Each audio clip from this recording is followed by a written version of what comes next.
മാതമംഗലത്ത് നടന്ന കവർച്ചക്കേസിലെ പ്രതികളെ പിടിച്ച പോലീസ് സ്ക്വാഡിനെ മാതമംഗലം യൂണിറ്റ് വ്യാപാരി വ്യവസായി ഏകോപന സമിതിയുടെ നേതൃത്വത്തിൽ അനുമോദിച്ചു. അനുമോദന യോഗം Eramamkuttur panchayat president T R Ramachandran ഉദ്ഘാടനം ചെയ്തു. നമ്മളത് കേൾക്കൂ, സഹിഷ്ണുതയോടുകൂടി നമ്മളെ കേട്ട് പരിഹാരം നിർണ്ണയിക്കും.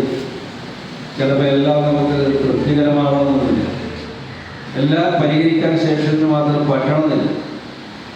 പക്ഷേ ഒരു പൗരൻ നീതി നേടി പോലീസ് കാര്യാലയത്തിലേക്ക് എത്തിയാൽ അവർക്കതിന് അത് അനുഭവപ്പെടുന്ന കാര്യം തീർച്ചയായും 90% അവരെ സംബന്ധിച്ചിടത്തോളം പരിഗണിക്കപ്പെട്ടിട്ടുണ്ട് എന്ന് തോന്നൽ തന്നെയാണ്.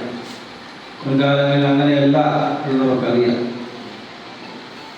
എല്ലാ നിലക്കുമുള്ള ജനാധിപത്യ വിരുദ്ധ സമീപനങ്ങളും പൗരന്റെ അവകാശങ്ങളുമൊക്കെ ലംഘിച്ചുകൊണ്ടുള്ള മർദ്ദന ഉപാധികളും മർദ്ദന മുറകളും ഒക്കെ ശേഷമുണ്ടായിരുന്നു. അതില്ലാത്തതിൻ്റെ കുഴപ്പം മാറി ചില മേഖലയിൽ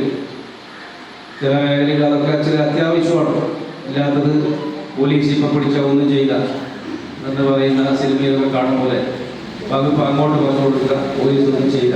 ഏകോപന സമിതി ജില്ലാ ട്രഷറർ എം. ബി. തിലകൻ ഉപകാര സമർപ്പണം നടത്തി. ടി. പി. മുഹമ്മദ് ഹാജി അധ്യക്ഷത വഹിച്ചു. DYSP Vinod Kumar, Rameshan Haritha, CI Melbin Jose, sub inspector Khadeeja, Khader Moulavi, VK Kunhappan, ASI-മാരായ സെയ്ദു, ഷിജു അഗസ്റ്റിൻ, സിവിൽ പോലീസ് ഓഫീസർമാരായ സുമേഷ്, അബ്ദുൽ ജബ്ബാർ, അഷ്റഫ്, നൌഫൽ, അബിസിയാൻ എന്നിവർ സംസാരിച്ചു.